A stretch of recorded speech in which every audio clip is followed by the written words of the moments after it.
Shuichi had always heard the saying that one's life flashes before their eyes in their final moments, but he never imagined it would happen to him.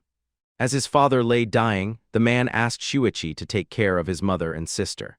The memory shifted to his mother handing him a snack, telling him about her new job and reminding him to focus on his studies.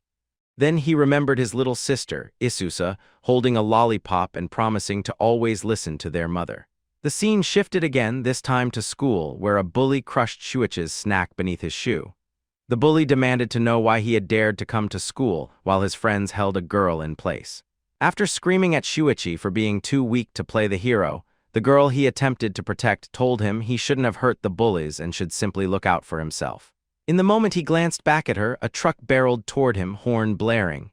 Shuichi froze, unable to react, watching the vehicle draw closer.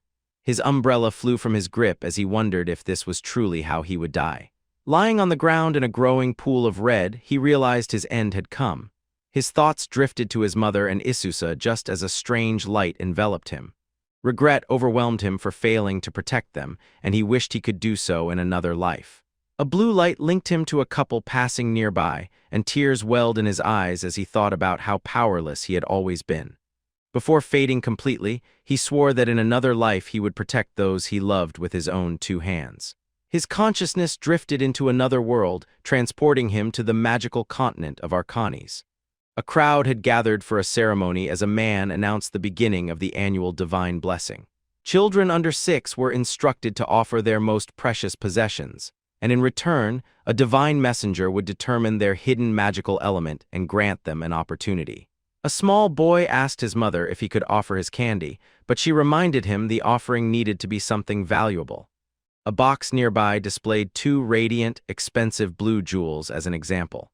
A noblewoman named Lady Blank boasted that the more valuable the offering, the greater the chance of receiving a powerful blessing. 2 men discussed the Ryan family, who had spent their entire fortune preparing for this moment. A noble family then approached the altar with confident steps, the Ryan family.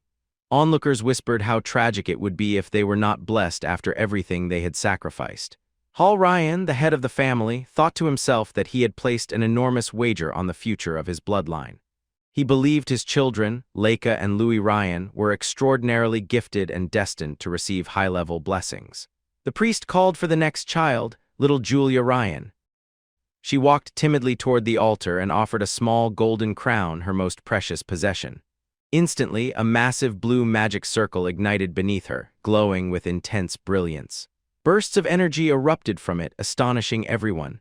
Someone in the crowd wondered aloud if this was the legendary blessing of Kahai, the god of thunder.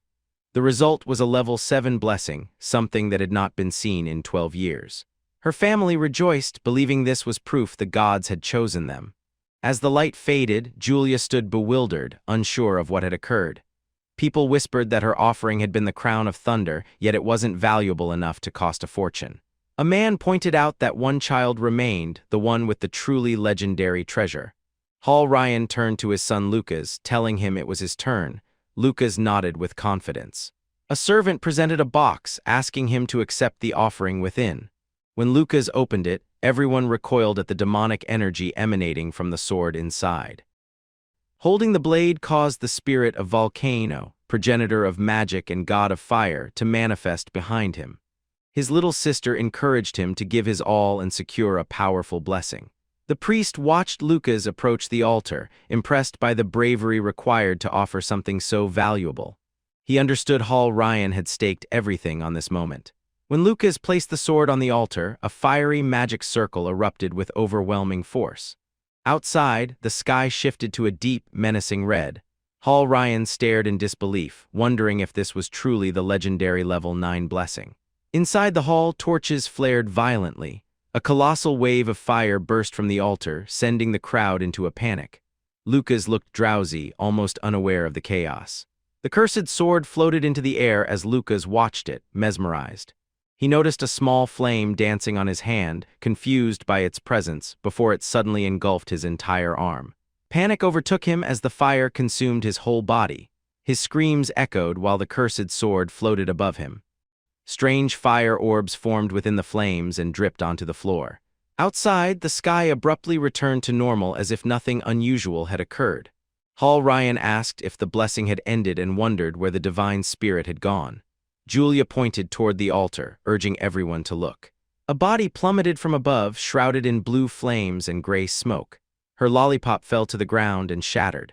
Lucas lay on the floor, confused and frightened, with no idea what had just happened. Seeing him in such a state, Julia burst into tears. The family rushed to him, shouting his name in panic. His parents knelt beside him, begging him to wake up and trying to understand how this disaster had occurred. The priest declared that the god of fire had rejected the boy entirely. Lucas Ryan, he said, had been abandoned by Volcano and granted no blessing. In that moment, Shuichi's soul from another world descended into the boy's body. In the realm of the fire god, Volcano raged over what had occurred. He seethed at the audacity of the Ryan family for offering the very power that had once nearly ended him. The blade still carried the scar from the moment it struck him, a wound he would never forgive. A small fire spirit appeared, puffing smoke in a mocking gesture. Other spirits praised Volcano for his mercy, pointing out that he had only burned the child's soul instead of obliterating it entirely. One of the spirits noticed the foreign soul hovering nearby and asked if it should be incinerated as well. Volcano dismissed the idea, stating he would not waste time on an insect from an outer world. He turned his attention toward the offering, intending to examine it further. Shuichi's soul remained suspended inside a blue sphere as Volcano observed from afar. Within that sphere, the soul gazed toward an intensely bright light shining before him. The scene shifted to the heavenly spring realm of a martial god. A powerful figure hovered in the air, his eyes glowing with golden energy that radiated immense strength. His expression was grim, as though he were bracing for a monumental conflict. Golden power surged from his feet as he stepped forward, each stride breaking an invisible barrier before him. Dimensional walls shattered like glass under the force of his advance. The martial god continued to walk, tearing through one barrier after another, carving a path into unknown space. Eventually, he broke through the final boundary and emerged in a realm filled with stars. There, he confronted a massive, multi-eyed creature that ruled over that strange world. Crossing his arms, the martial god questioned whether the creature truly intended to stand in his way. The monster fixed all its red eyes on him and opened a mouth full of razor-sharp teeth. It launched a shadowy blast of dark energy, but the martial god didn't flinch. The creature lunged, attempting to swallow him whole, but he held its jaws open with ease. Golden light erupted from his body as he prepared a counterattack. With all his power channeled into a single blow, he punched the monster, unleashing a brilliant explosion that obliterated it completely. Only after the creature vanished did the martial god allow himself a satisfied smile. At that moment, a gigantic wormhole opened, glowing with blue light. He examined it calmly, smirking at the immense energy it radiated. To him, it was nothing special. Then a small golden light streaked toward him. A muscular fairy, his attendant spirit, flew into his palm, crying out in distress. He asked why she was interrupting him, but then sensed something unusual. His old partner, Rect D, had just been destroyed. He wondered what could possibly be happening on the continent of Arcanus. 1,000 years ago, martial arts had been superior to magic, yet now Volcano received worship. The fairy retorted that if he hadn't been so obsessed with martial arts, that pitiful god would never have risen to power. The martial god replied that spreading martial arts was a heavy burden, yet he must continue regardless. A small flame flickered, and he admitted he had no interest in developing it further, yet he still bore a responsibility. He needed to pass on his knowledge so martial arts would not die out. He walked toward an intensely bright white light. His consciousness compressed into a small point of golden energy and drifted through the void of space. Shuichi, unconscious within Lucas's body, heard a voice and wondered if he had somehow survived. He opened his eyes to find himself in an entirely new situation, confused and unable to piece together the events around him. In his mind, he saw numerous muscular faces of the martial gods surrounding him. Completely bewildered, he struggled to comprehend what he was seeing. The entity introduced himself as Mars, the martial god, and declared he would grant Shuichi a divine blessing. Suddenly, Lucas awoke in a bed, questioning whether the entire episode had been nothing more than a bizarre dream. But the muscular fairies appeared around him, chanting the martial god's name with excitement. He stared at them in shock as the martial god announced he would bestow upon him the blessing of the martial arts god. A beam of golden light shot through him, leaving him paralyzed as he received the level 9 martial god's blessing. The constraints limiting his martial arts training vanished entirely. When he finally sat up, he wondered what any of it meant, what a martial god level 9 even referred to. He remembered how absurdly muscular all the spirits had been, still baffled by everything. He thought about the truck accident and tried to understand how he could still be alive. Gradually, he pieced together the truth. Memories belonging to the original Lucas Ryan flooded his mind in a torrent. Shuichi laughed nervously, wondering if the gods were playing some kind of elaborate joke, yet the reality was clear. He had been reborn in a world of magic as a boy rejected by the gods. He thought of his mother and sister back in his previous life and realized they would be left with only insurance money. Looking at his hands, he still couldn't grasp the meaning of the martial god's blessing or martial arts in this world. At that moment, a pink-and-white lollipop rolled quietly into the room. He turned toward the doorway, uncertain who had left it. A little blonde girl stood there, eyes full of tears and face trembling with sadness. She burst into sobs and ran toward him, throwing herself into his arms. He embraced her gently as she cried, relieved that he was awake. She explained she had overheard people saying he would never wake up, and it had terrified her. Lucas reassured her with a warm smile, thinking to himself that this must be his new sister, Julia. But her face reminded him of Isusa, and he imagined the grief she must have felt in his previous world. Because of that, he silently vowed to protect the precious people in this new life. The sunlight outside fell softly upon a pot of yellow flowers, carrying a sense of hope. The scene shifted to a grand altar dominated by the statue of an angel. The figure appeared serene, but a strange aura began to seep out. Dark liquid trickled from the statue's eyes like tears of blood, and soon the entire figure was covered in it. A malevolent woman materialized before the corrupted statue. She declared that the presence of a detestable man had finally vanished from the world. She wondered aloud whether he had died or simply abandoned this realm. A snake emblem rested on her chest as she lamented the small amount of power she had left. Her dark hair drifted around her as she slowly recovered from her wounds. With a twisted smile, she proclaimed that without him standing in her way, the world would soon be hers. 9 years passed, bringing the story to the present day at the grand mansion of the noble Ryan family.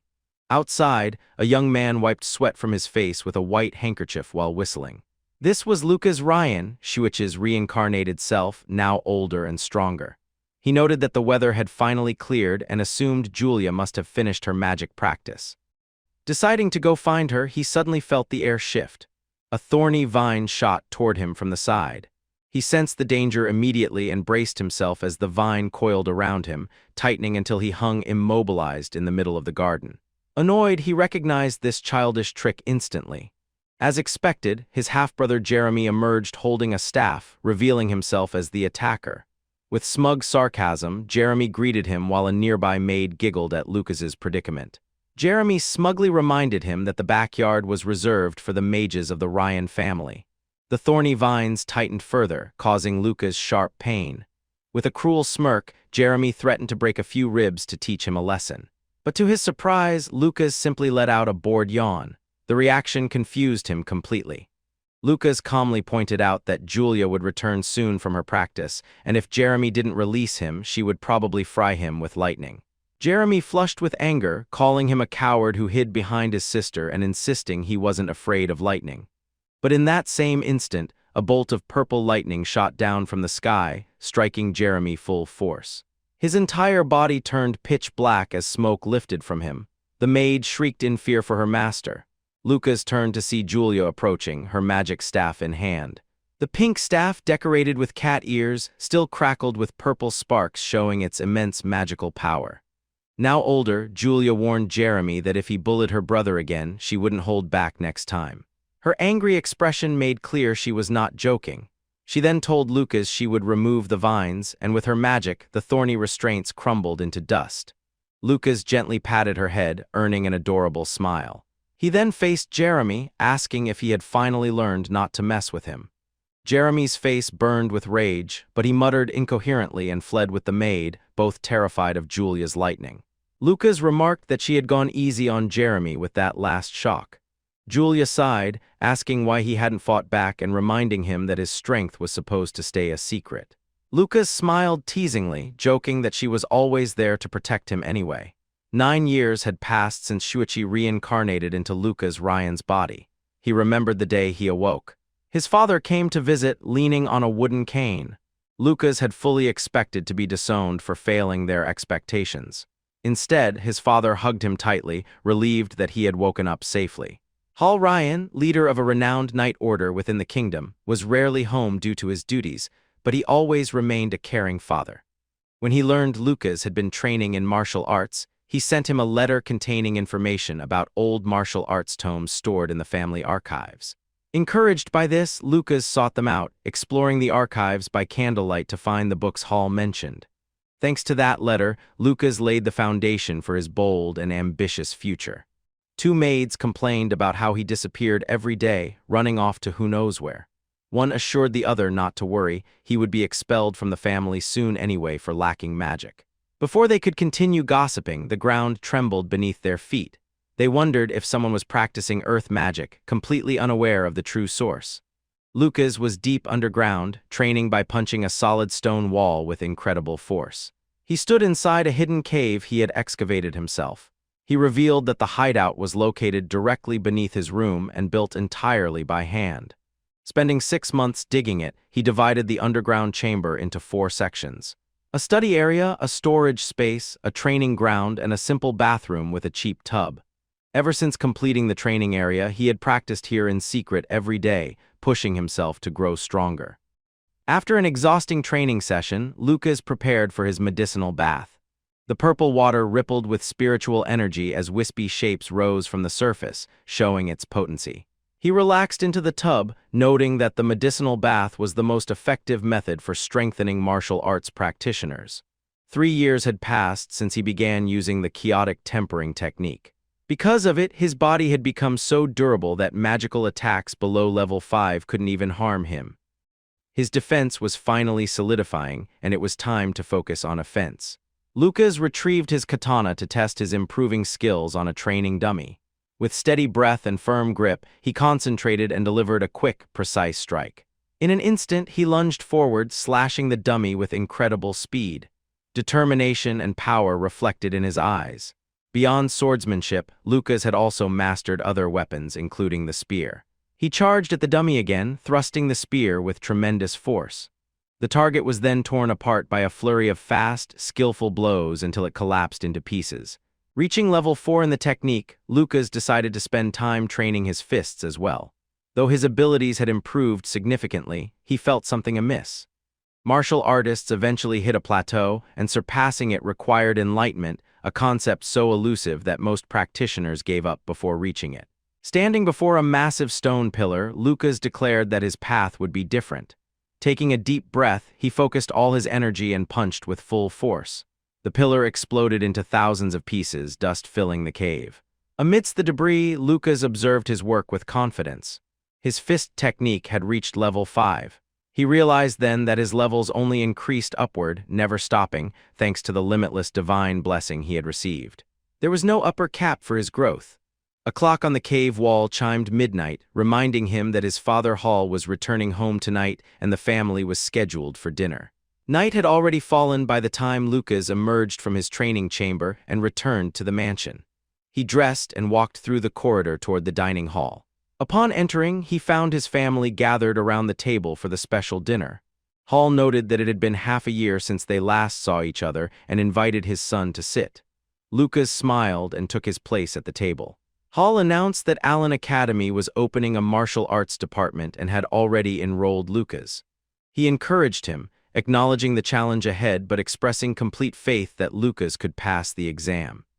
Lucas thanked him while Julia ate calmly beside him. Lucas reflected that he needed to grow stronger to protect what mattered, but without drawing too much attention. Looking at his hand, he considered how to balance his power without causing trouble. Lucas sat at the table, contemplating how to manage his strength without alarming anyone, when his sister suddenly raised her hand, declaring that she wanted to attend Allen Magic Academy with him. Their father immediately objected, insisting she was too young. But Julia countered without hesitation, explaining that the elite class imposed no age restriction.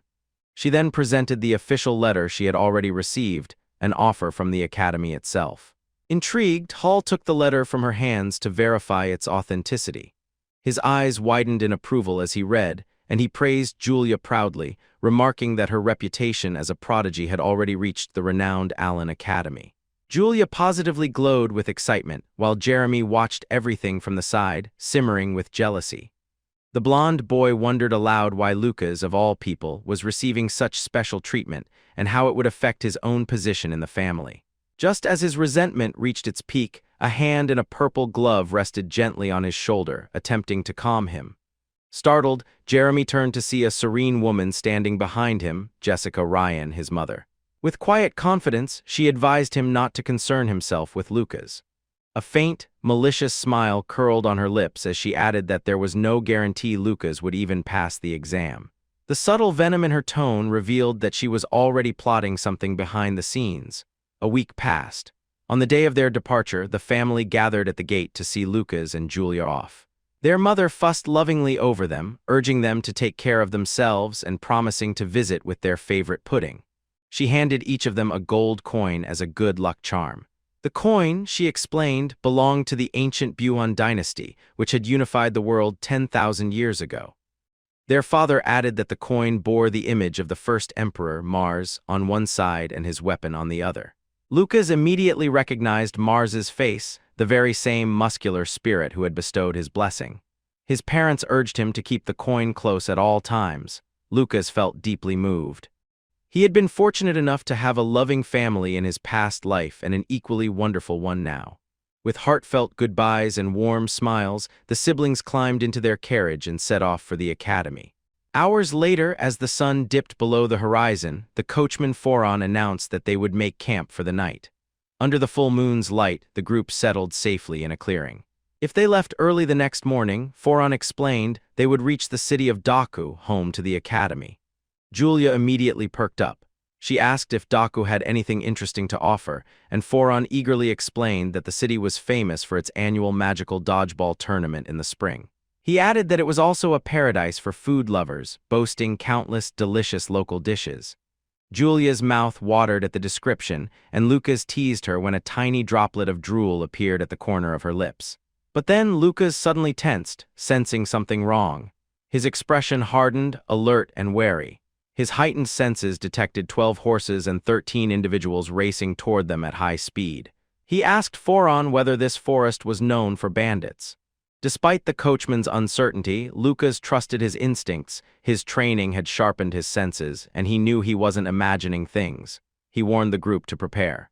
The others looked confused. They heard nothing but the ambient sounds of the forest. Yet one of the guards unsheathed his sword, choosing caution over complacency. Foron shouted for everyone to arm themselves just before the bandits burst from the tree line, charging at full speed. The guards were stunned. Lucas had predicted the attack with frightening accuracy. The bandit leader laughed triumphantly at having found more prey, while one of his men complimented him for being right. Another eyed Julia and remarked that she would fetch a high price, while Lucas would be quite valuable to certain clients. Foron stood firm, demanding if the bandits understood the consequences of attacking nobility. The leader scoffed and ordered his men to kill everyone except the two siblings. Chaos erupted. Swords clashed beneath the moonlight as bandits engaged the guards. One guard managed to impale a bandit cleanly with a spear, but the leader's fury intensified. Foron fought bravely, his sword stained with the blood of several enemies. He turned to Julia, urging her to leave the rest to him, before charging forward with gritty determination. He shouted for Lucas to take Julia and run. But an agonized cry suddenly pierced the forest. A bandit mage unleashed a powerful fireball, incinerating the guards in a single devastating blast. Foron watched in horror as flames engulfed his comrades. The revelation that the bandit leader was a mage filled him with dread. With no time to waste, Foron screamed for Lucas and Julia to flee. But in a single careless moment, the coachman was struck by a brutal blow, and a spray of crimson filled the air. Lucas shouted Foron's name in anguish as the injured man collapsed to his knees, surrounded by enemies. The bandit leader threatened to burn Foron alive as punishment for killing his soldier. Even wounded, Foron forced himself upright, swearing he would protect the young masters even at the cost of his life. Lucas knew Foron was outmatched, utterly powerless against magic. He clenched his fist. There was no longer any point in hiding his strength. The man who had shown him such kindness had become like family. He told Julia to hide, warning her that the situation was far too dangerous. She nodded fearfully and begged him to be careful. With a determined gaze, Lucas sprinted toward the battlefield. Meanwhile, Foron was being overwhelmed by multiple attackers at once. Exhausted, bleeding, and out of breath, he collapsed again. The bandit leader raised his sword for the final strike. Before it could land, a shadow flashed between them, blocking the blow. Golden projectiles streaked across the battlefield, each striking a vital point with uncanny precision. One after another, the bandits fell instantly. As the dust cleared, Lucas's hand glowed with radiant golden energy. He remarked that training had been a good idea. Weak bandits like these were nothing to him. The bandit leader was horrified. Sweat dripped down his forehead as he realized all his men had fallen in an instant. Enraged, he raised his staff and unleashed a massive fireball toward Foron. The coachman, too weak to move, accepted his fate with a peaceful expression, grateful that the siblings would survive. He whispered his thanks to the heavens, but Lucas materialized before him, extending his hand to intercept the fireball. With a swift motion, he redirected it far into the forest. Foron stared with tears in his eyes, unable to believe what he had witnessed. Trembling, he called out to the young master, overwhelmed by the sight of Lucas saving him. The bandit leader was equally stunned, unable to comprehend how his magic had been nullified so effortlessly. Despite his fear, he attempted another spell, but Lucas's eye gleamed as he declared that the fight was already over. In a blur, Lucas dashed forward and delivered a luminous punch. The impact sent the bandit leader flying, a shockwave rippling through the battlefield. Foron gasped in awe, asking how Lucas had done such a thing. Lucas answered with a confident grin, joking that he must have a natural gift for martial arts. Before either of them could celebrate, a dark aura spread from the fallen leader's corpse. A skeletal creature with razor-sharp claws and glowing purple eyes rose from the ashes. With a grotesque skull and a sinister purple orb deep in its chest, the monstrous undead roared and prepared to attack. Lucas stood protectively in front of Foron, realizing Julia must not see this abomination. The creature lunged, slashing with its claws, but Lucas leaped over it easily. He descended with a powerful punch of light aimed at its head. The blow connected, but the creature unleashed a wave of dark red energy in retaliation. Chains of corruption burst from the ground, wrapping around the corpses of the fallen bandits. The monster absorbed them, transforming into an even more grotesque form with numerous limbs. A glowing purple snake symbol appeared on its forehead. Lucas realized that symbol was controlling the undead. The monster attacked with frightening speed, but Lucas focused his energy into his hands and released a rapid barrage of light-based strikes. One hit the symbol directly, causing a brilliant explosion. The creature staggered and Lucas prepared one of his most powerful techniques, the explosive aura palm. With all his strength poured into a single strike, he slammed his palm against the snake mark. A massive beam of golden light pierced through the creature. The symbol fractured, then shattered completely. The monster disintegrated into ash. Exhausted, Lucas collapsed to the ground, breathing heavily but relieved he had managed to protect everyone.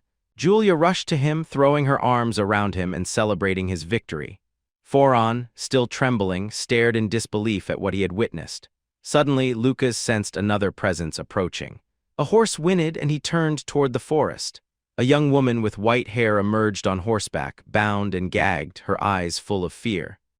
And Lucas realized they were not the only ones who had been attacked tonight. The young woman with white hair trembled where she sat bound on the horse, and Lucas took in her appearance with shock.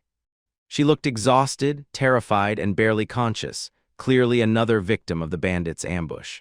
Far away, in a dark chamber, bodies hung upside down in grotesque rows. A creature with sharp fangs greedily licked the red liquid dripping from them. It was the same woman who had appeared previously at the altar, the one cloaked in malevolent energy. She examined her surroundings with cold indifference before discovering that subject number 44 had been eliminated, the very undead monster Lucas had destroyed. Realizing that someone powerful had interfered, she declared that restoring her strength would now take priority. With a slow, deliberate step, she entered a pitch-black pool of sinister magic, the liquid rising around her as she began to recover. Meanwhile, night stretched over the forest. A waning moon illuminated the clearing where Lucas's group had made camp. Within the safety of their firelight, Julia gently helped the rescued girl settle down. Her name, they learned, was Mayor Rasta. Lucas found the name oddly familiar, though he couldn't recall why. Mayor, too, recognized the Ryan name. Foron explained that both the Ryan and Rasta families were noble houses from the region near Daku. Julia hesitantly asked how the girl ended up seized by bandits in the first place. Tears welled in Mayor's eyes as she recounted the horrifying events. She remembered the bandit leader's wicked laughter as he assaulted her carriage. His mage subordinate had incinerated her guards one by one, leaving no survivors. Her lady-in-waiting had desperately tried to protect her, only to be captured and dragged away across the burning forest floor. Mayor explained between shaken breaths that the bandits were indifferent to noble blood, revealing her identity did nothing. Their true objective was to abduct children from nearby noble houses, nothing more. Lucas comforted her softly, assuring her that the danger was over and the bandits who attacked her had been dealt with. Yet he couldn't shake his unease. Something darker was happening.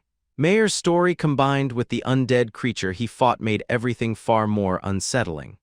Foron approached the group, explaining that Mayor and Julia had gone to rest after the chaotic night. Lucas asked for his thoughts on the situation. Foron believed they were dealing with highly skilled professionals targeting noble children, not common criminals.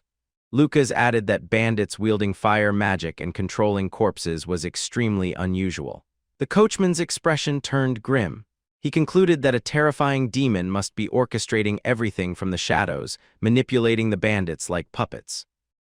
Foron vowed to report all of this to the Ryan household and believed the Rasta family's cooperation would be invaluable. Lucas suggested altering their travel plans to avoid further danger. At dawn, their group finally reached the city of Daku. However, their plan to stay was immediately thrown out. Lucas explained that some bandits could still be hiding in the area. It was safer to proceed straight to the academy. Mayor agreed with his reasoning. Julia, however, looked disheartened at missing the chance to explore the city. Seeing this, Lucas placed a hand on her head and promised that on their return trip, he would treat her to anything she wanted. Her disappointment melted instantly, replaced with pure joy. Mayor smiled softly at the siblings' close bond. Foron announced their official entry into Daku, encouraging them to look out the carriage window. Lucas and Julia eagerly peeked outside. The city was breathtaking.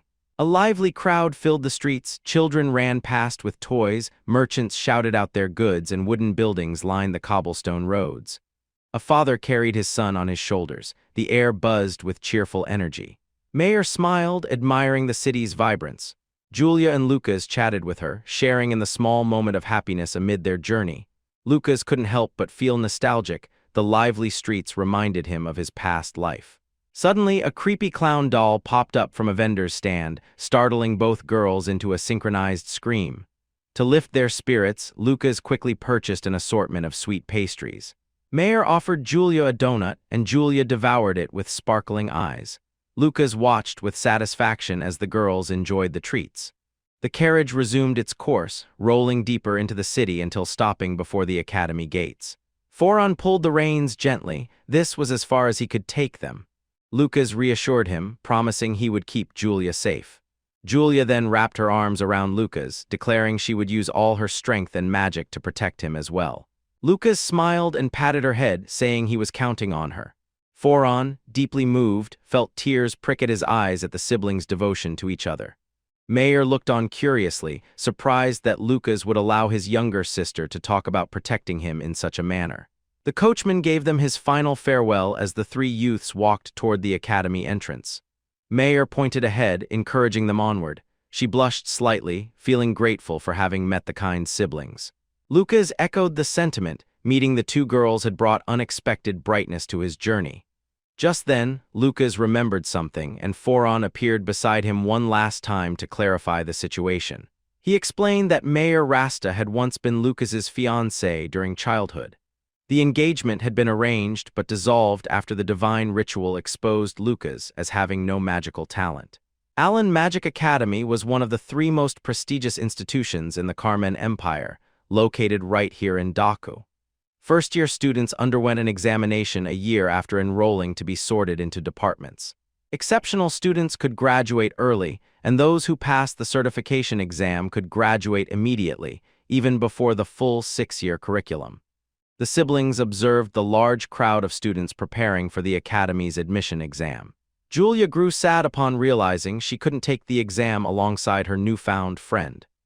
Lucas gently explained that Mayer had already completed her exam and was safely reunited with her family. He encouraged Julia to focus on her own exam, reminding her that if everyone passed, they would be able to see each other every day. That simple reassurance brightened Julia's mood immediately. The siblings' appearance drew attention. People whispered about Julia's beauty and wondered if she was also taking the exam. They also commented that Lucas looked surprisingly handsome.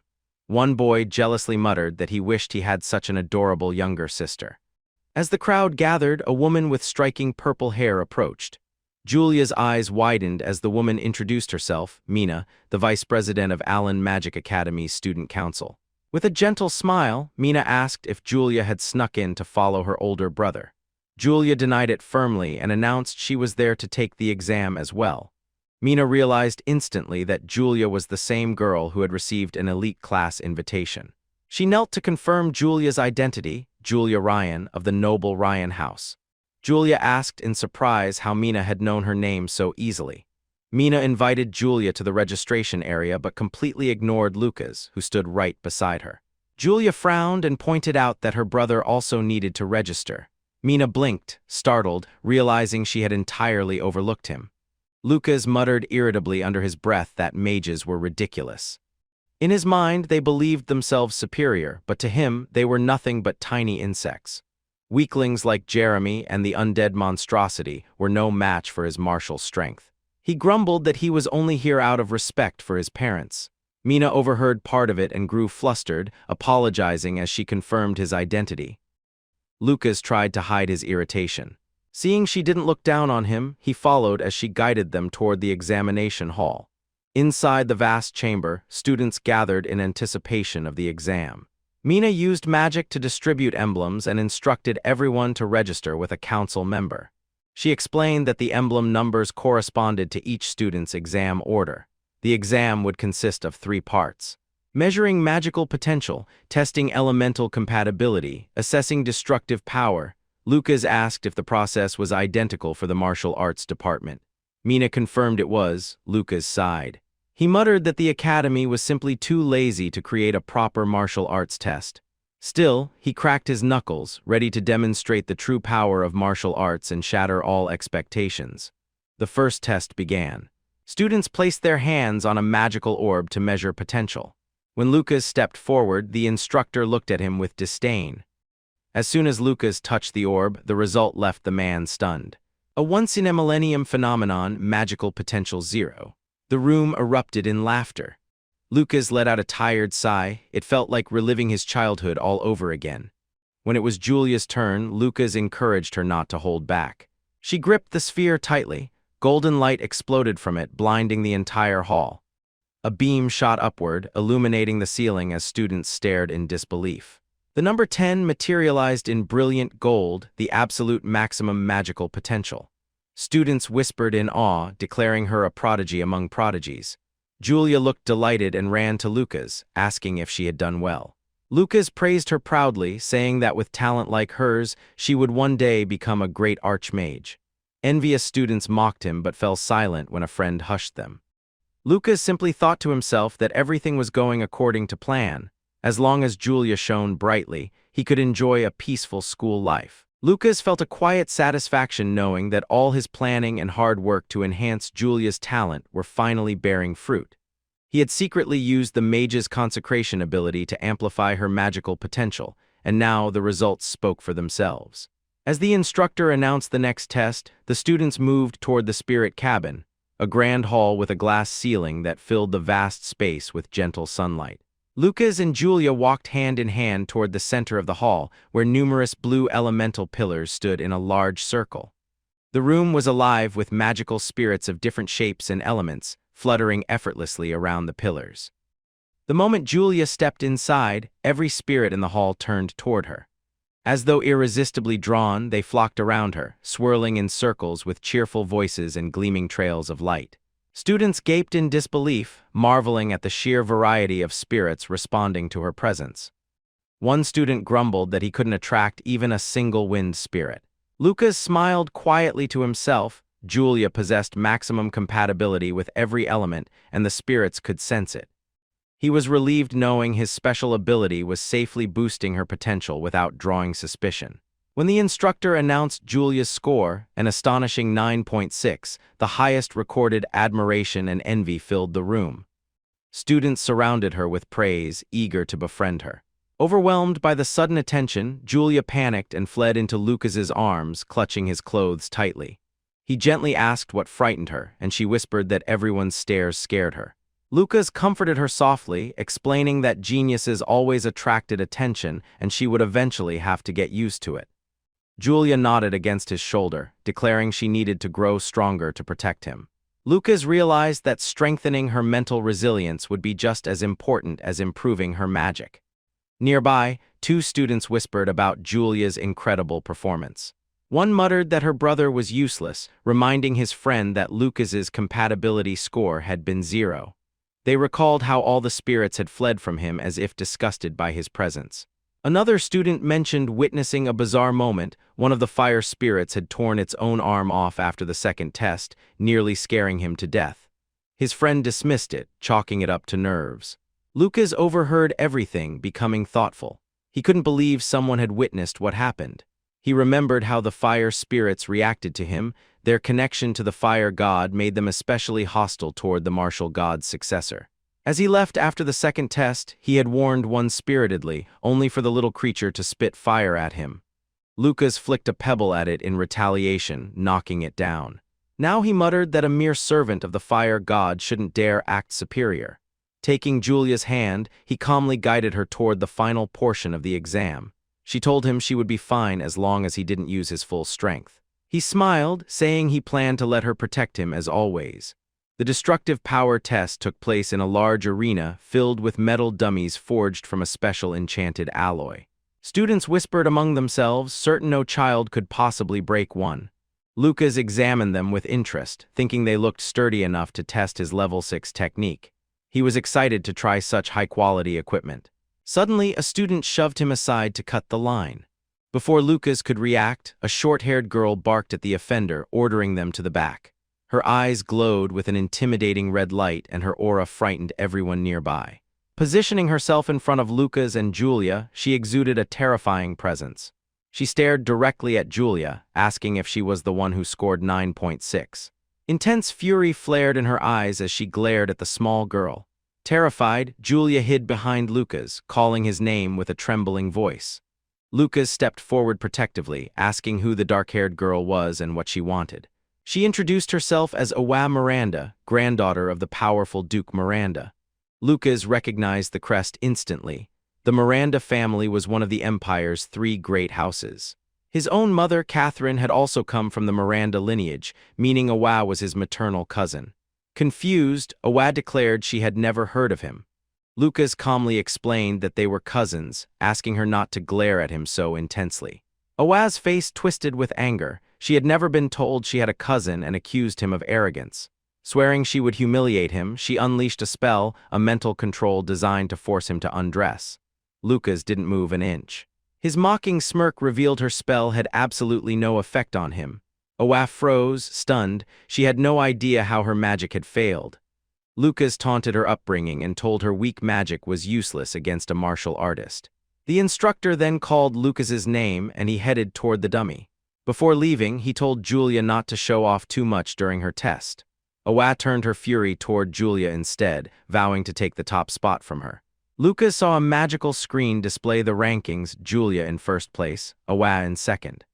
For the sake of a peaceful school life, he realized he couldn't let Awa overtake Julia.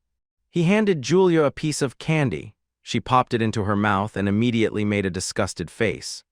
Lucas patted her back as she swallowed the bitter pill. She protested that it wasn't candy at all. Lucas apologized, explaining it was a special magic potion made from rare ingredients.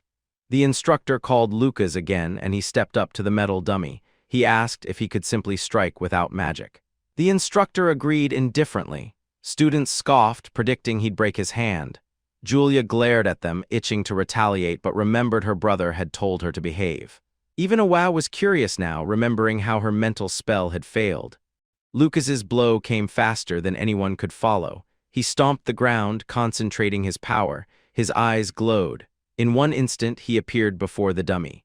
With a punch engulfed in blazing golden energy, he struck the metal target. The arena shook.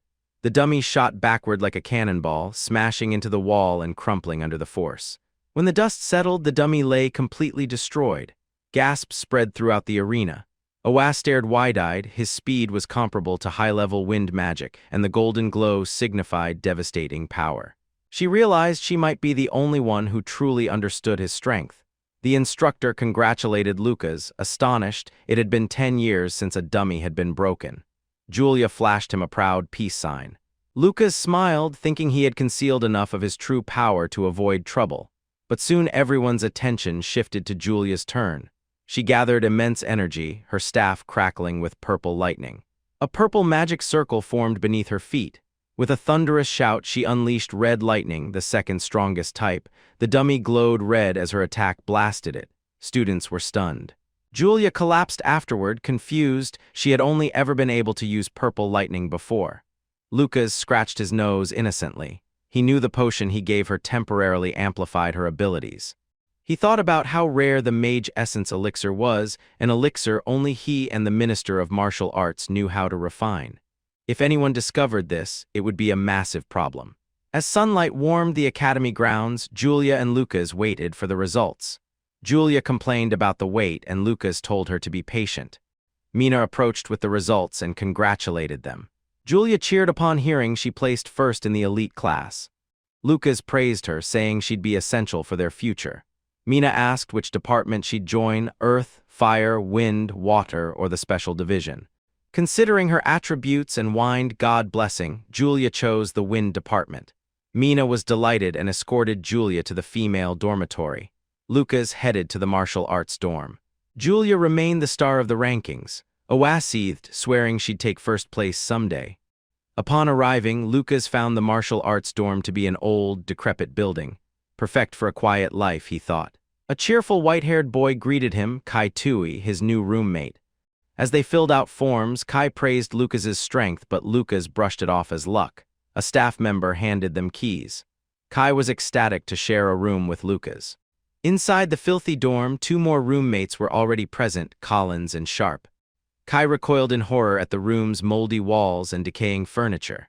A spider made him shriek. Assuming he was a pampered noble, the others smirked, but their eyes widened when Kai pulled out a gleaming gold coin. He offered it to whoever cleaned the whole room. Lucas watched, shocked at his generosity. As the others worked, Lucas wondered how no one warned him he'd be living in a dump. After an hour, the room sparkled.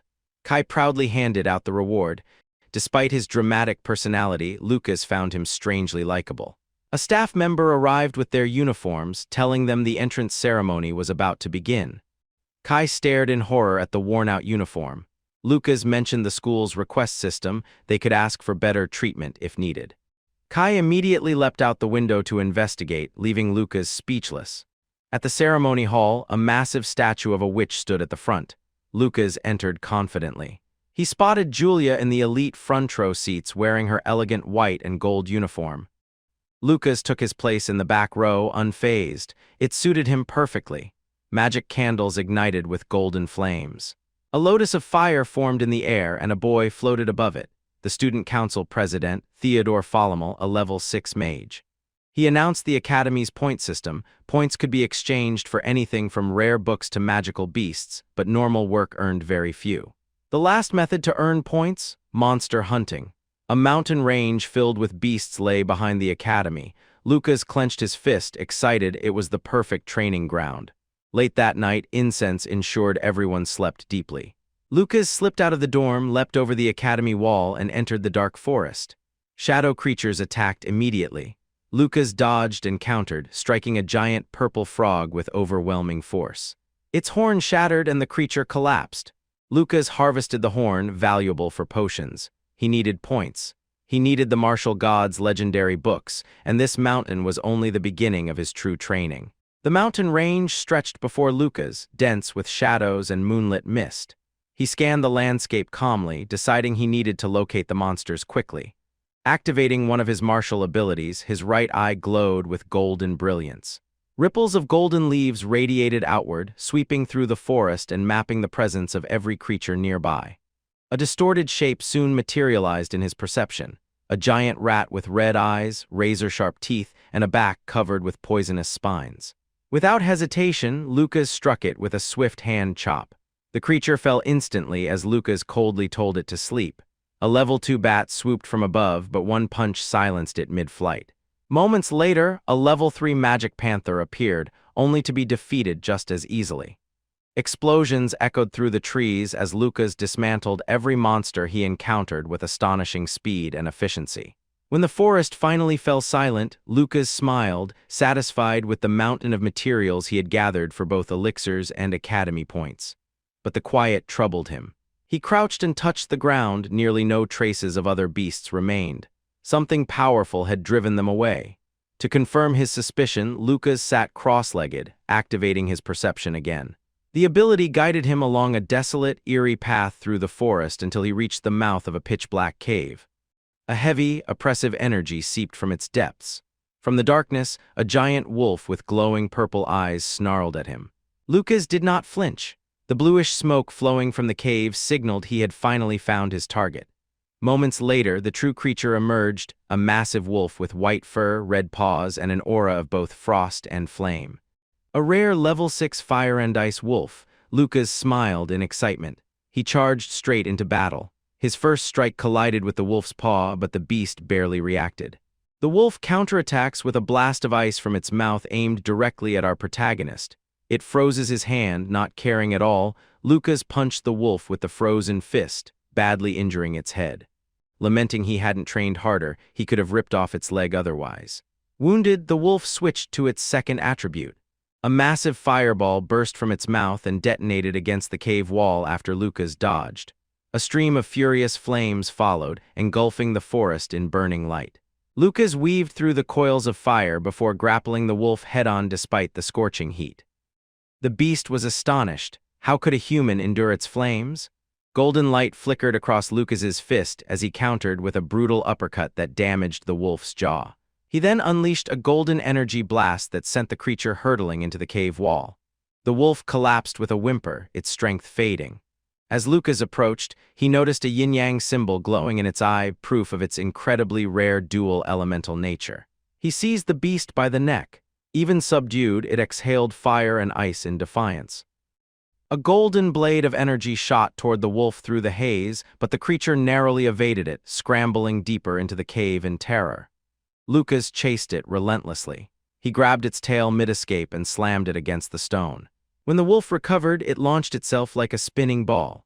Lucas got hit and crashes against the wall, but takes no damage. It retaliated with shadow fire and ice in a combined assault. Lucas leapt above it, gathering power into a final blow. A tremendous explosion shook the cavern. Just when he thought the fight was over, the wolf lunged with its massive red paws. Lucas steeled himself. If he didn't use his last resort, he would be crushed. Then the wolf stopped. Two glowing objects rose from within its body, a fire core and an ice core, true beast cores. Lucas froze. Beast cores were the crystallized essence of magical beasts, and this creature possessed two. Powerful beasts never submitted to humans, and yet this wolf was offering itself. He realized the truth. If his blood touched the cores, the wolf would become his loyal servant. He smiled. Cutting his finger, he let his blood drip onto the shining cores. Brilliant light burst through the cave as the wolf swallowed them and kneeled in acknowledgement of its new master. When the light faded, the cores fused within the wolf's body, transforming it. A voice echoed in Lucas's mind, the wolf speaking directly to him. He was startled but quickly understood. The bond had granted them telepathic connection. He named the wolf All, and the creature accepted joyfully. Lucas wondered if this meant the entire territory was now his. Understanding his thoughts, All nudged him and beckoned him deeper into the cave. They navigated through the darkness until arriving at the wolf's hoard, piles of monkey bones, gemstones, and rare minerals. Lucas's jaw dropped, but the wolf insisted this wasn't the true treasure. Then it revealed its real collection, multiple level 3 beast cores and 2 more level 6 cores from defeated beasts. Lucas was stunned. He rewarded All with an elixir. Golden light washed over the beast as it recovered and stood proudly. Lucas instructed it to guard the treasure. All accepted its first mission with enthusiasm. Morning came. Lucas sat in class, yawning after staying awake the entire night cataloging his new riches. Despite the lack of sleep, he wasn't tired thanks to the tranquility incense. He muttered that all had kept pestering him while he worked. The clock chimed. Students waited nervously. The professor was nowhere to be seen. Kai began panicking, thinking the academy forgot to assign them an instructor. Then the door burst open. A staggering man stumbled inside, kicking a bottle aside. He complained loudly about drinking too much, then slammed a book onto the desk. The students recoiled. This was their professor? Lucas and Kai stared in disbelief. The disheveled man introduced himself as Sugar Art, their martial arts department head. Lucas studied him carefully. For all the man's drunken demeanor, something about him felt dangerous. Sugar Art wrote his name across the blackboard with perfect steadiness. Then, without warning, he shouted. The sheer force of his voice sent Lucas and Kai flying backward. Kai held his head, confused and terrified. Lucas realized instantly Sugar Art was a high-level martial artist, at least level 5 or 6. Sugar Art warned the students never to speak without permission and began roll call. Tishi answered. Lucas answered. Collins answered.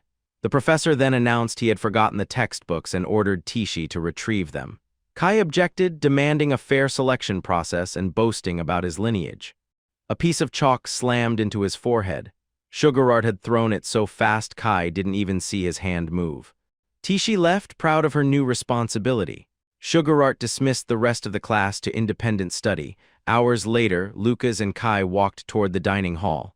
Kai complained endlessly about their ordeal.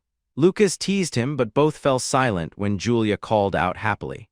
She reported that her wind magic teacher was encouraging her to become class representative. Julia then asked if Lucas had become his class's representative. He smiled and admitted he hadn't. They headed to the dining hall for lunch. The tables overflowed with delicious dishes. Julia ate joyfully, sharing some with Lucas. Kai stared wide-eyed in despair. The elite class could exchange 1 point for 100 coins, while their department exchanged 1 point for 10. A staff member scolded a student who complained, saying talentless students must work harder. Julia offered Kai some food to comfort him, and he cried gratefully. Maya, the white-haired girl they rescued, appeared with a smile. Julia invited her to eat, but Maya declined and offered cookies as thanks. Julia loved them. Lucas complimented her baking, and Maya blushed. Kai begged for a cookie, and Lucas reluctantly shared one. Maya departed cheerfully. Lucas yawned, thinking the dining hall was always trouble. Mina approached, asking if they were enjoying their meal. She leaned close to whisper Lucas's name shyly. Before she could say more, Theodore the council president floated past using fire magic. Lucas clapped sarcastically. Later, Sugar Art drunkenly wandered past them, causing a bottle to fall. Lucas noticed and wondered where the professor was heading. Sugar Art walked to the clock tower with tears in his eyes. Inside, a meeting awaited him. The other professors debated the upcoming beast-taming tournament.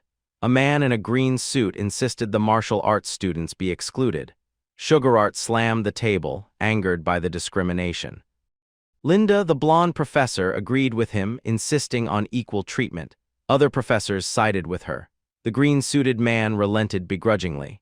After the meeting, professors questioned Linda, asking if she was sure about supporting Sugar Art.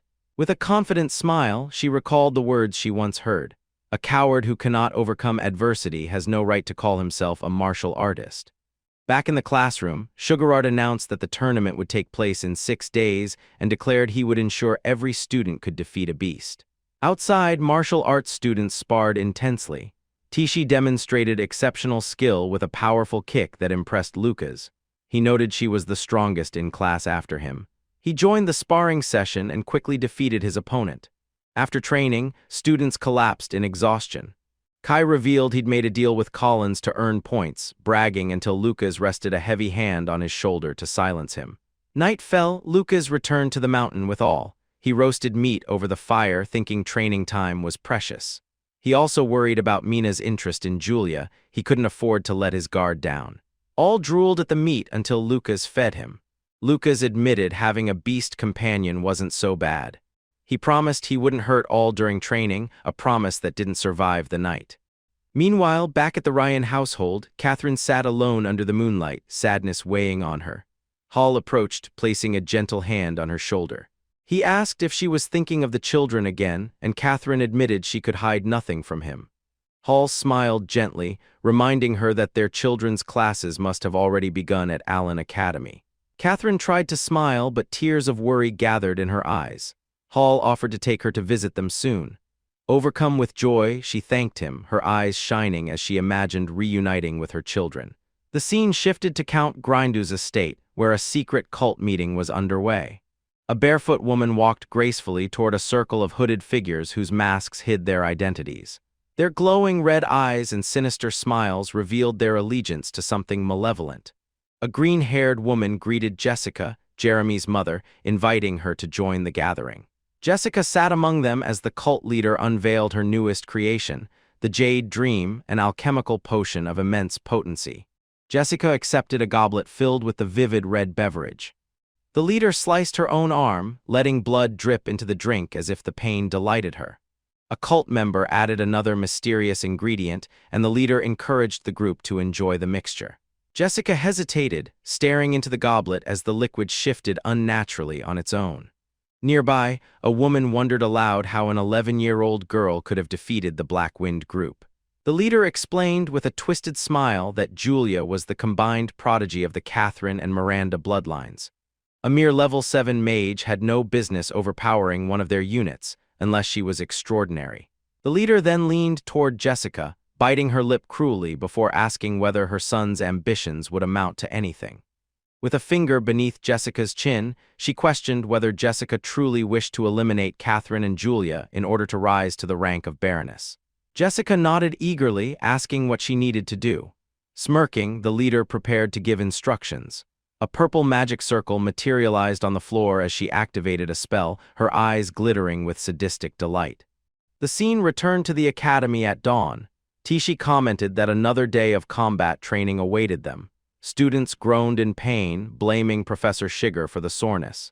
Tishi encouraged them, insisting that pain was essential for strength. Lucas and Kai claimed they felt no pain, but Lucas knew Kai's stamina came from the sleep incense he had used the previous night. Tishi observed the 4 strongest students with admiration. They were enduring the training remarkably well. Kai then challenged Lucas to a spar. His punch was easily blocked and Lucas countered with a precise palm strike. Kai grinned, admitting Lucas wasn't half bad in close combat. Lucas returned the compliment calmly. Suddenly, Lucas sensed he was being watched. Across the courtyard, an old man with long white hair meditated under a tree. Lucas wondered if the old man was the one observing him. At that moment, Kai took advantage of his distraction and tried to punch Lucas. Lucas simply dodged, and Kai fell with his face on the ground, telling Lucas not to get distracted while the fight wasn't over. The MC agreed and Kai stood up again. The old man chuckled quietly and walked away. A woman approached him, addressing him as Lord Atani. He replied that he was simply taking a stroll and remarked the young man he had observed was fascinating. Atani had sensed Lucas hiding his true power. He promised to remember his name. Hours later, after class, Lucas walked through the academy hallway. Professor Sugarard had taught them massage techniques in the afternoon session, restoring their strength by easing muscle fatigue. Lucas planned to continue his own secret training afterward. He visited the academy's magic materials shop to buy supplies. The building's size impressed him. It felt like a whole shopping mall. Everything was priced in points. A single high-quality training dummy cost 30 points. Lucas resisted the urge to buy expensive equipment. He didn't want to rely on Julia's points. He decided to buy only a magic bath potion. At the counter, the clerk was asleep. Lucas woke her politely and asked to purchase the potion. After she processed the payment, she noticed he was a martial arts student and judged him silently. Lucas thanked her cheerfully, unfazed by her attitude. She grumbled about nobles wasting points while Lucas departed. Back in his hidden cave, Lucas slipped into the tub of purple medicinal water, sighing in contentment. The potion restored his energy perfectly.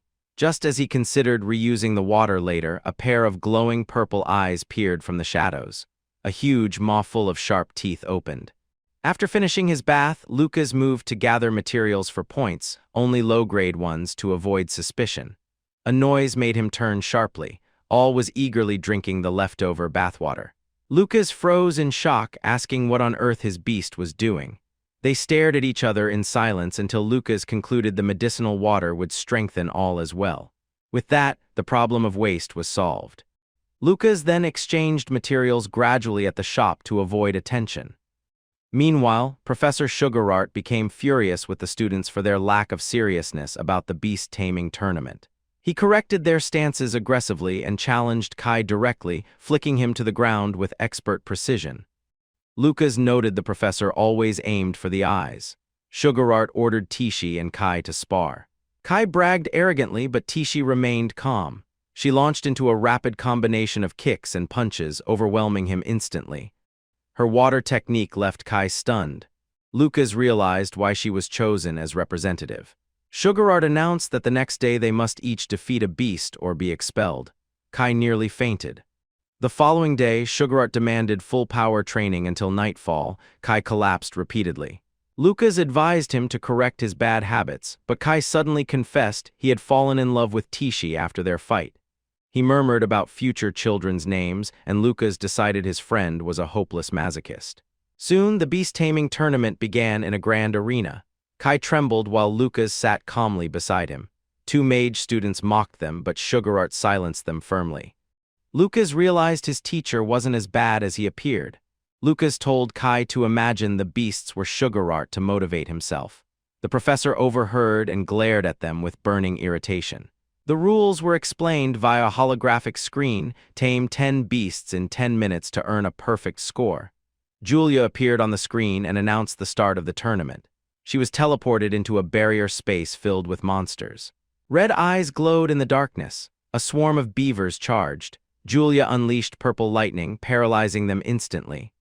Purple smoke rose, proof of their submission. Professors marveled at her speed as she completed the trial in 3 minutes. Proud and smiling, she asked where Lucas would compete. Linda explained the martial arts department would go last. As Julia waited to watch him, a mysterious woman observed everything closely, wondering if Lucas could match his entrance ceremony feat. Hours passed. Mage students complained about their low scores. Most had captured only one beast. Kai panicked for his future in the department. Lucas calmed him, insisting they were not weaker than mages. Sugarart agreed loudly. Even level 1 beasts couldn't harm humans. Tishi confirmed no one had been injured. A man suddenly entered, the sneering Professor Greg. He ridiculed the martial arts department and announced they were next. He threatened to shut them down permanently. Sugarart stayed silent, shaken by the accusation. Lucas glared, reminded of bullies from his past life. Standing up, Lucas declared himself the department's strongest and said he would go first. Sugarart offered to send someone else, but Lucas refused firmly, eyes glowing with resolve. His classmates erupted with newfound pride, shouting that they would prove themselves. Inside his arena, Lucas sprinted among monsters. He avoided magical perception circles and summoned a blue aura, borrowing all's power through their shared soul. In the cave, all chewed a bone, confused why his powerful master needed his abilities. Inside the arena, a massive spectral wolf paw formed behind Lucas as he struck. Weak monsters fled in terror. Suddenly, a giant level 3 owl descended, a beast strong enough to frighten all others. Lightning crackled across its talons. Lucas met it head-on. The spectral wolf paw smashed it to the ground. Purple smoke rose in submission. He intended to tame every beast without letting the purple smoke escape the barrier. Outside the arena, his score remained 0. Students mocked him. Greg scoffed loudly. Julia furiously defended her brother, but Greg dismissed her. Then Lucas's score jumped to 1. Kai and Tishi cheered. Greg sneered until the number climbed again, and again. Lucas tamed beast after beast at breathtaking speed. When it hit 5, Greg turned pale. His own top student had only scored 5. Lucas continued until all 10 beasts submitted. A perfect score. Julia beamed with pride, shouting, "That's my brother." Greg trembled, furious. He accused Lucas of using an imposter. Julia snapped at him, but Lucas remained calm. An inspector seized Greg by the face, warning him not to insult the integrity of the inspectors. Inside the arena, beasts fled as the barrier dissipated. The inspectors confirmed no cheating, though the beasts were unusually terrified. Lucas smiled coolly. Even without proof, they didn't want to believe he was capable, but he was already a step ahead. He glanced at Tishi and Sugarart. The real surprises were yet to come. The scene transitioned to Tishi stepping into the arena for her own trial, determined not to lose to Lucas. A gray wolf snarled at her, and she readied her stance, eyes blazing with resolve. Tishi lunged forward with decisive force, delivering a rapid sequence of blows to the gray wolf. Her movements were clean and precise, each strike guided by practiced discipline. She told herself that if she couldn't finish the creature within 30 seconds, she would switch tactics and head straight for the gate. Leaping lightly onto the wolf's back, she prepared another crushing strike, only for the beast to suddenly freeze and submit. The instant surrender stunned her. A level 3 shadow wolf was not known for fear or compliance. She wondered whether it was coincidence or something more unsettling. A small, confident smile tugged at her lips. Maybe, she realized, their department wasn't as weak as everyone believed. She moved on quickly, driving a powerful punch into the face of the next creature. Her score climbed with every successful strike, rising even faster as she brought down a massive boar. Kai shouted encouragement from outside the arena, cheering wildly as her points continued increasing. One monster after another fell until she reached 9 points.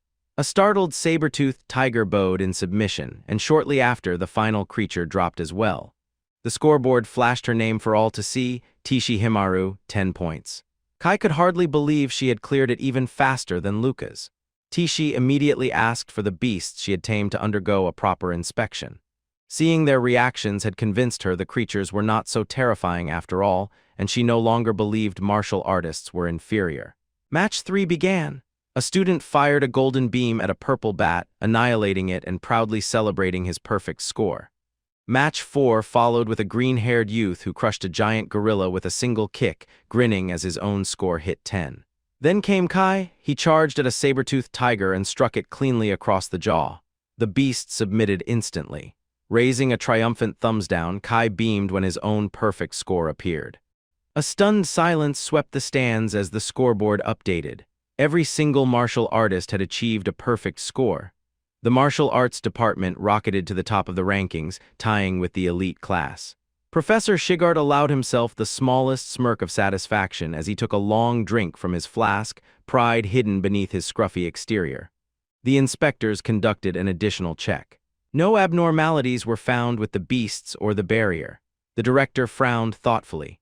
Why were the martial artists' scores so consistently high? One inspector suggested the monsters had been frightened by the elite class's earlier spells.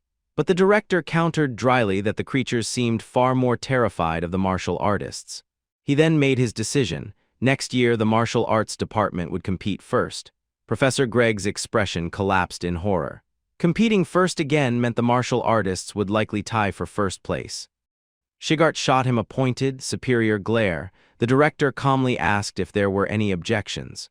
Greg sputtered that the results were due only to luck. Atani dismissed him with a cold reminder that luck, too, was a type of skill. Another professor supported him, insisting the scores were legitimate. Greg could do nothing but swallow his fury as the results were authorized for announcement. As he stormed away, he vowed silently to keep watch on Shigart and Linda. After Greg left, the director discussed the outcome with Lord Atani. The director reminded him the results directly affected the martial arts department's survival. Lord Atani quietly admitted he knew more than he could say, but insisted nothing dangerous was happening and that he would simply pretend not to know what he knew. Meanwhile, the martial arts dorm erupted with celebration. Kai practically vibrated with excitement, insisting he had to report his perfect score to his father. Their roommates congratulated each other, amazed by how much their strength had grown since the entrance exam. Lucas observed everything quietly, satisfied that no one suspected his involvement. His plan had worked flawlessly. Kai soon asked how they should spend the 20 bonus points. One roommate said he planned to save his, reminding Lucas he still owed him a meal. Kai declared the obvious: they needed materials for next month's combat training. Lucas's interest piqued. He hadn't heard of that yet. His classmates explained Allen Tower, an illusory realm within the academy where students fought monsters and other races. Only 100 freshmen were allowed inside, with 12 guaranteed spots for the elite class. Given their perfect scores, the martial artists were confident they would qualify. Kai dashed off to buy supplies, leaving Lucas to reflect over tea. Ensuring everyone hit 10 points had definitely been the right choice. Kai soon returned, briefly entranced by a strange pendant. Lucas explained it had been a prize given by Sugar Art and wanted to examine it.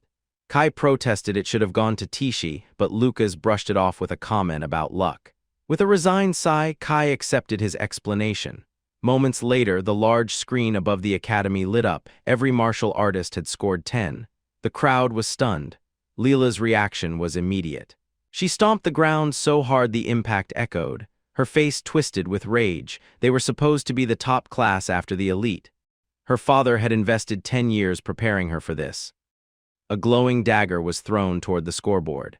A man appeared furious, saying that the martial arts students had stolen 20 spots for the Allen Tower. He added that those spots were meant for the mages only. A nearby student said that the teacher had confirmed the martial arts students didn't cheat. The man recovered his dagger and accused the martial artists of bribing the examiners. Others claimed the wealthy Tarai family must have paid them off. Then a third student, Andre, appeared, saying that the heir of the Tarai family had bought out all the remaining materials at the store. With the bonus points, the martial artists would take every valuable item left. Leela's grip on her staff tightened. She smiled cruelly as she murmured that martial artists' meridians were fragile, easy to shatter. A dagger flew into the forest and struck near 3 martial arts students. One collapsed immediately, a red curse mark seared into his back. His friend shouted that it was poison. Kneeling next to them, another boy mockingly offered his points while pretending concern. Leela unleashed a wave of green magic. One boy cried out as the spell pierced him. Another screamed as ice spikes ripped through his body. She stepped on one injured student's chest and declared she didn't want their points at all. Her demand was simple: crawl back to the martial arts department and deliver her message. Their lives were worth less than insects. As the sun dipped, a scream of despair echoed across the forest. Hours later, Lucas and Kai searched desperately for their missing roommates. Kai didn't understand why Lucas seemed so tense until Lucas stopped abruptly before a tree stained in deep red.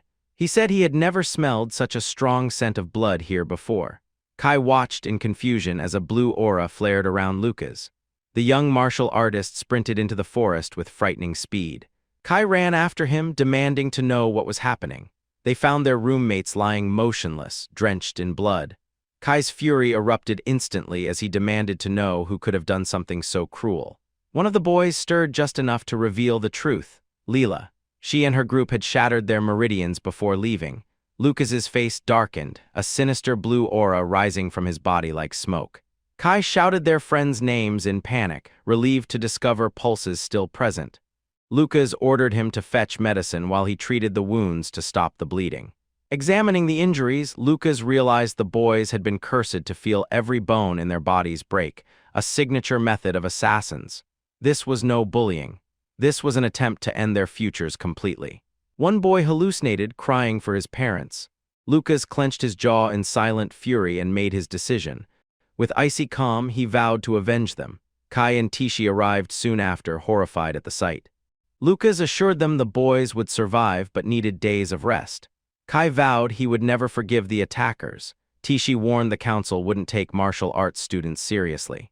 Lucas responded coldly that he didn't care about the council at all. For a moment, Tishi saw an entirely different person standing before her, Lucas, surrounded by a dark blue aura radiating pure hatred. The next day, they went to the student council to file a formal complaint. President Theodore listened and then asked if they truly wanted a duel against Greg's class. Lucas confirmed. If they lost, they would forfeit their S-rank bonus. The pendant dangled mockingly from the president's fingers before he dropped it on the ground, pretending it was an accident. Kai nearly exploded with rage, but Lucas stopped him. Theodore suggested staking something far more meaningful. His malicious smile appeared as he proposed wagering their right to enter Allen Tower. Whoever lost would lose their qualification. Lucas accepted on the spot. 2 days later, the arena filled with spectators. Students murmured curiously, some already rooting for the martial artists. Leela taunted Lucas, insisting he apologize while he still had the chance. Lucas remained calm, telling her no one yet knew how this match would end. Kai went first. Andrew conjured ice spikes, but Kai dodged everyone, smirking confidently. He taunted the mage before noticing the blue aura forming beneath his feet. The ground froze him in place, Andrew's trap. With triumph, Andrew declared the fight over, unleashing a massive wave of ice.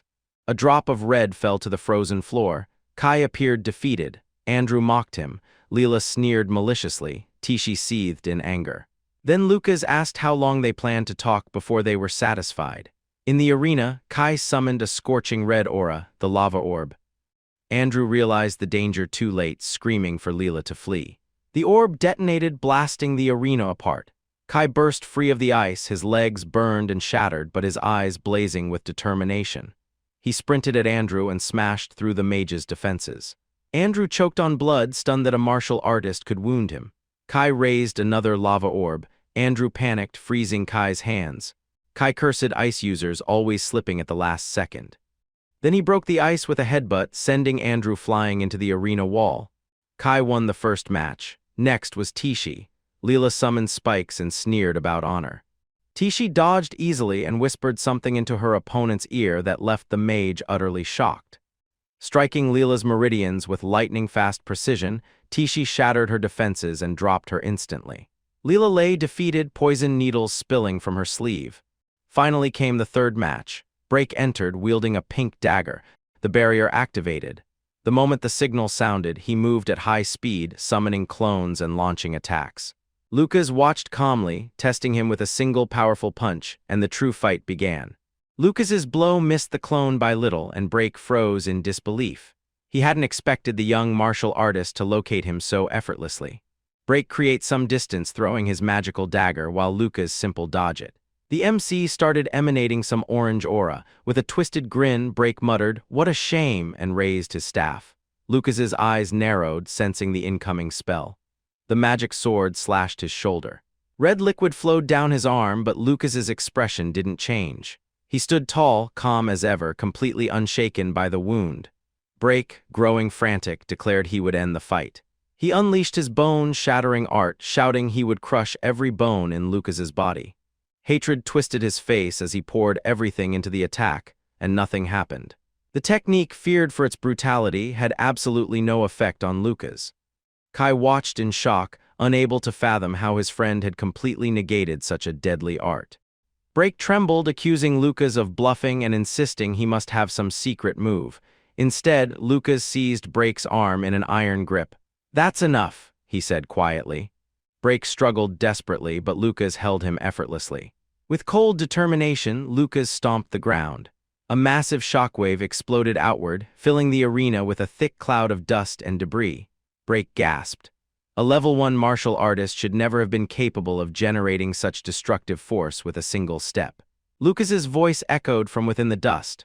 "No one can see us now. Are you ready for the end?" Break screamed in terror as a radiant purple blade of energy formed in Lucas's hand. The martial artist struck with surgical precision. The energy sword slashed through Break, hurling him violently onto the arena floor. Blood trailed from the wound. Exhausted and defeated, Break could no longer stand. He finally admitted loss. Lucas observed him in silence, serious and unreadable.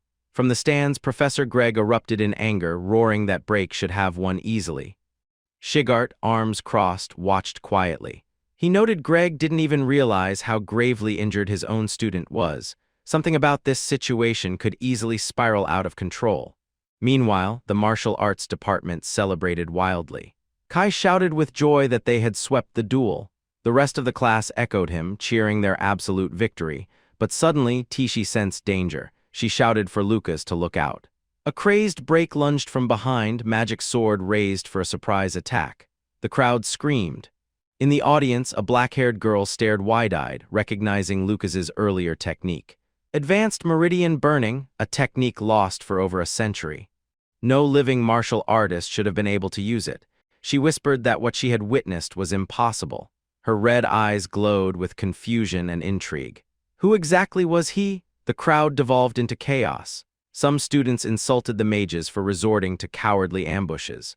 A girl punched the air, declaring that from now on she'd challenge any mage who looked at her the wrong way.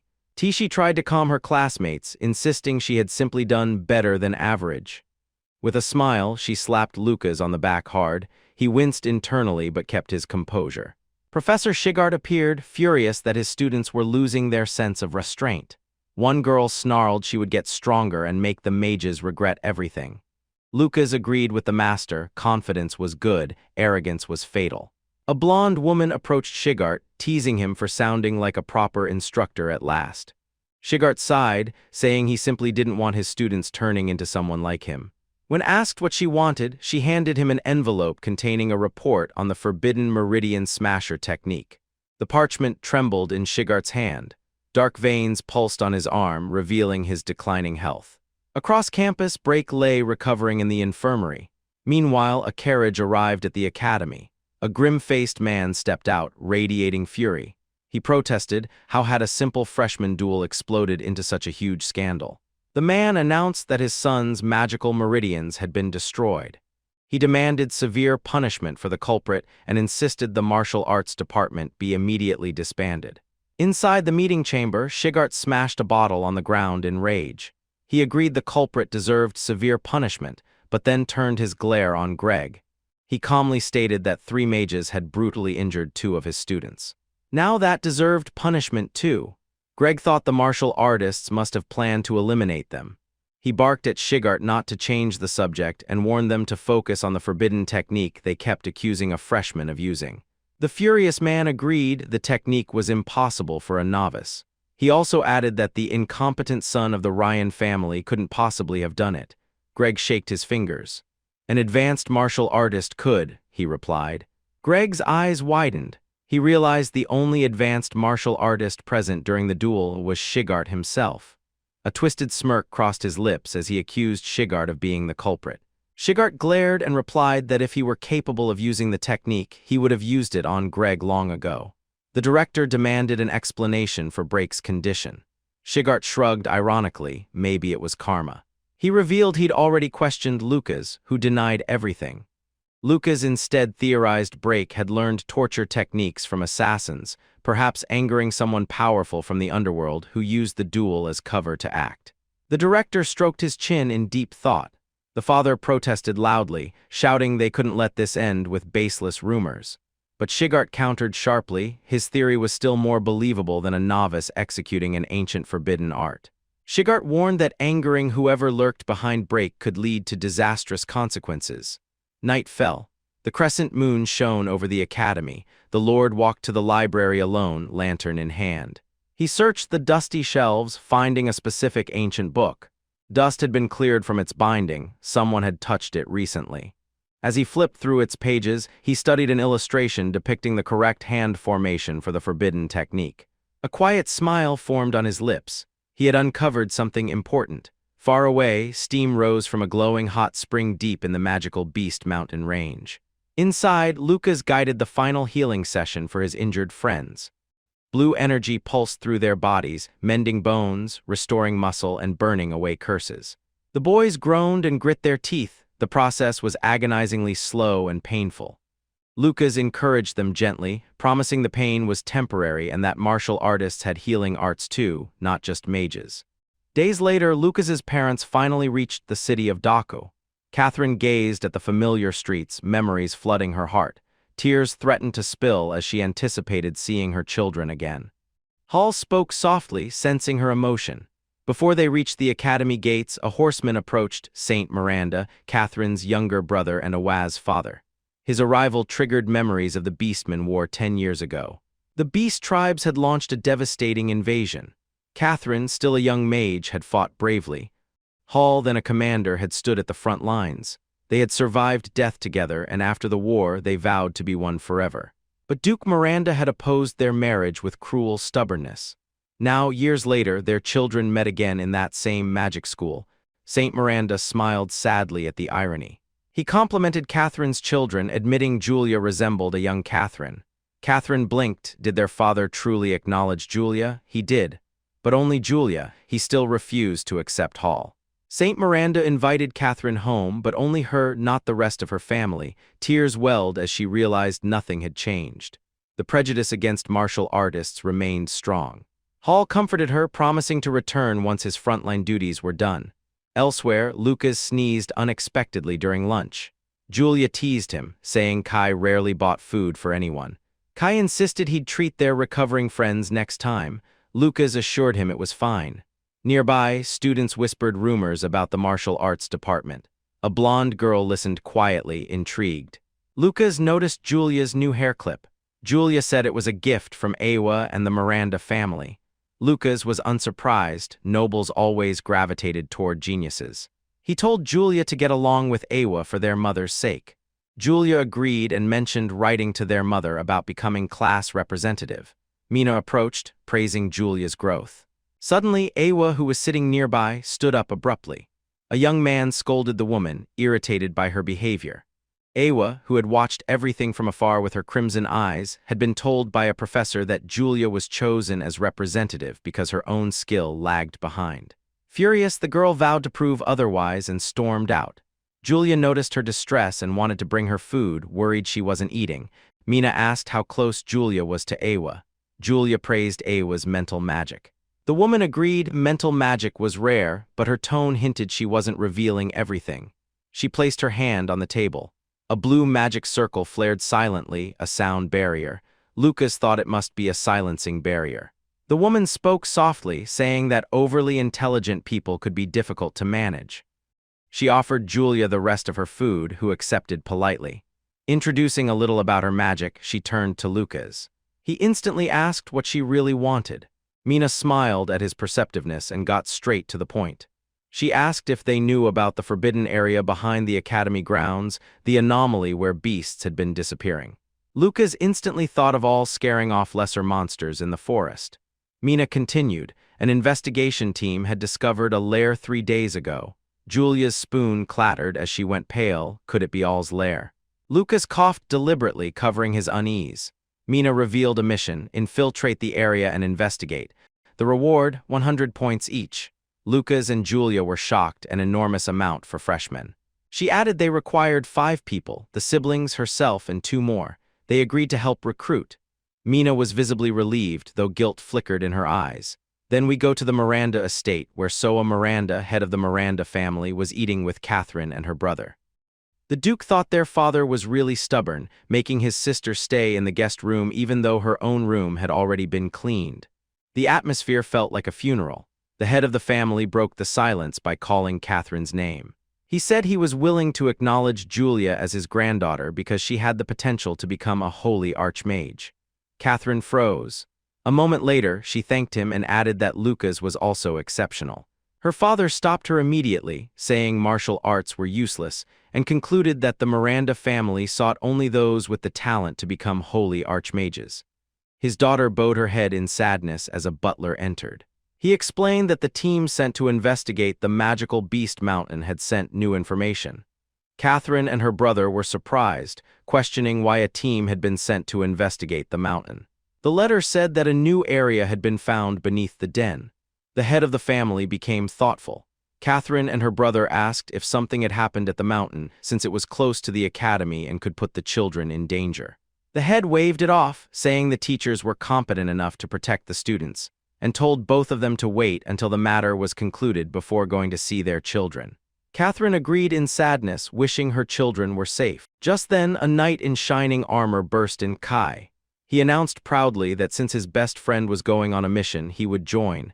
He boasted about his expensive gear. A white-haired girl with healing talent also joined, offering her magic. Mina covered her face. Now she regretted saying they would be burdens. Julia then questioned why Lucas picked Maya instead of Awa. Mina thought despairingly that these recruits were only for meeting the mission quota. She cast acceleration magic and the group raced across the forest. Hours later, they reached the Miranda investigation site. Mina confirmed they had arrived. Kai noted the crest and evidence of a recent intense battle. Mina examined leaves carefully. Lucas and Julia were relieved. All's lair remained untouched. Suddenly, Lucas sensed danger. A winged creature dove, Lucas shouted for everyone to prepare. Mina slashed it with a wind spell. The monster spat blood and fell. More creatures swarmed. Lucas dodged claws effortlessly. One tried to ambush Mina.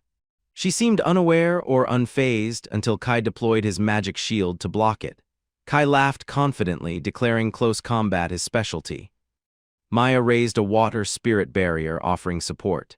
Mina felt a strange warmth watching them work together. It had been a long time since she fought alongside comrades she could rely on. She explained the beasts were weak to wind and lightning and ordered Julia to attack. Sparks of calculation glinted in her eyes. She was planning something. Julia unleashed her magic. Her pink staff glowed as a barrier dome formed around the creatures. Purple lightning rained inside the dome, electrocuting and paralyzing every monster. Lucas praised her incredible lightning power. Julia called out to Mina, but Mina didn't react immediately. Lost in thought, she pretended not to hear and brushed it off. As they left, Mina smiled silently. She had underestimated her pawns. They were far more useful than she expected. Maya healed Kai's wound. Kai praised her, causing her to blush and imagine Lucas calling her a goddess. Mortified by her own mind, she shook her head furiously. Confused, Lucas watched her fluster. They entered the cave.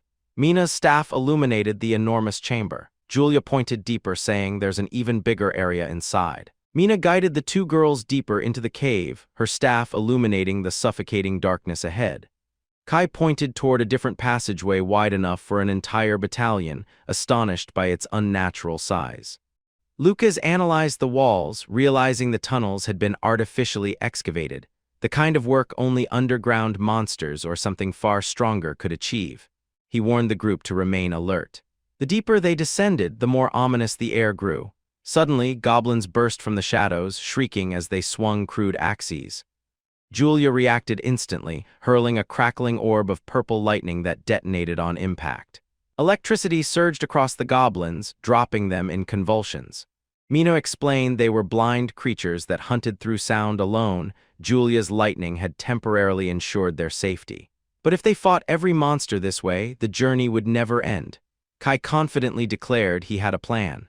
A short while later, dozens of goblin corpses littered the cavern floor. Kai sprinted wildly ahead, serving as bait and drawing the entire horde toward himself. Julia readied her cat-eared staff, and Mina began forming a blue magic circle on the ground. Only when Kai realized the girls were preparing their spells while he was still within the mob did panic take hold. Too late. Julia and Mina unleashed their attacks simultaneously, a fusion of blinding light, purple lightning, and roaring wind. The resulting explosion consumed the battlefield, annihilating every goblin in its radius. Lucas and Maya watched the destruction unfold as the dust settled. The plan was efficient, he observed dryly. Kai, scorched but standing, bragged about his brilliant strategy and top-grade equipment. Maya healed his injuries with her water magic, her compassion contrasting Kai's dramatics. They pressed onward until they reached a vast treasure hoard, gold coins, ancient vases, and weapons piled high. Lucas noticed Maya's fatigue and suggested resting, but Kai insisted on challenging more monsters, pretending not to hear anyone else. Kai stomped the ground, calling whatever lurked deeper in the shadows. But when he looked back, his entire team had already retreated. He sighed. He disliked sacrificing teammates, yet they truly had no other option this time. Maya promised tearfully that if he survived, she would return for him. The cave trembled. A distant thunderous crash echoed like something enormous awakening. Maya startled and asked if Kai caused the noise. Lucas shook his head. The sound came from the center of the nest. Mina immediately asked if they should investigate. The group agreed reluctantly. As they approached the source, the stench of blood grew overpowering. A sinister red aura oozed from the chamber ahead. Mina handed Julia a healing potion and told her to drink. She warned they likely wouldn't need to intervene, but checking was necessary. When they entered, they froze. Dozens of knights' bodies lay strewn across the ground, broken, crushed, and torn apart. The cavern shook violently. Chunks of rock fell from the ceiling. A knight's corpse was suddenly hurled across the chamber. From the shadows emerged a colossal minotaur, its enormous axe dripping blood, its eyes burning with murderous blue light. Mina's breath caught in her throat. A calamity-class monster, a creature that wasn't supposed to exist here. Lucas felt a horrifying familiarity. He had sensed this presence before. The minotaur charged. Lucas shoved the others aside and braced himself. His fist glowed gold as he intercepted the monster's swing. The giant axe collided with an ice shield, one that shattered immediately under the impact. Julia raced over, checking if everyone was unharmed. Lucas asked Mina if she had cast the ice shield, but she shook her head. Then they saw him, the dying knight, in the Minotaur's grasp. Even gravely wounded, he had used his remaining strength to protect the students. Enraged, the Minotaur crushed him further, demanding to know why he dared interfere. The knight screamed for them to contact the Imperial Army. The ancient seal had been broken. The Minotaur slammed him again, armor crumpling like paper. It declared it would devour them all. Julia and Maya screamed at their vice president, demanding why she was frozen in shock. Mina's hands trembled as panic overtook her. Julia stared at her in confusion. Something was very wrong. With trembling courage, the soldier, still alive, cast an ice spell that erupted into a blizzard-like explosion. Steam filled the cavern. He begged them to run and warn the academy. Mina and Julia agreed, preparing to flee.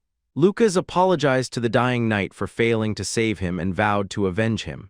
The knight, in his final act of defiance, froze himself and the Minotaur in a block of ice. But the ice shattered instantly. The monster was barely slowed. It lifted the knight's limp body to devour him until purple lightning struck from above. Julia screamed that he was no insect, he was a great warrior. Maya summoned a water spell beneath him, cushioning his fall. Mina unleashed a wind bomb at the Minotaur, exploding the air around it. She shouted furiously at Julia. Why was she running toward the monster? Lucas interfered. He would hold it off, the others needed to escape. Mina yelled that he couldn't possibly stop a Calamity-class monster alone, but Lucas met her gaze without fear. He had to try. The Minotaur roared and hurled a giant boulder. Lucas told Mina to believe in the others and leave the monster to him. Mina surprised him, declaring that, as vice president, she would protect everyone here. Julia and Maya stepped in, saying they couldn't leave the others behind and that they had already contacted Kai for reinforcements. Everyone attacked the furious Minotaur together, but they still couldn't stop its advance. Lucas focused his energy into his fist and leapt at the Minotaur with his golden punch. And that is where we leave off for today. If you want to know what happens next, make sure to hit that subscribe button and turn on notifications so you don't miss the next part.